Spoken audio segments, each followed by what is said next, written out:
Service in Fort Worth has issued a severe thunderstorm warning for northern Hunt County in north-central Texas, Collin County in north-central Texas, southeastern Grayson County in north-central Texas, Fannin County in north-central Texas, until 6:30 a.m. Central Standard Time.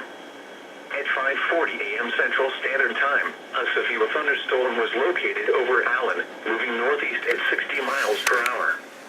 Hazard, quarter-size hail. Source. Radar indicated. Impact. Damage to vehicles is possible. Locations Impacted include Plano, McKinney, Frisco, Richardson.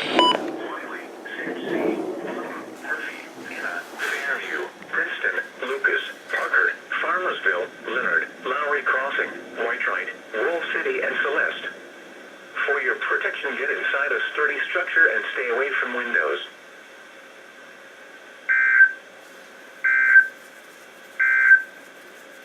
Now let's check.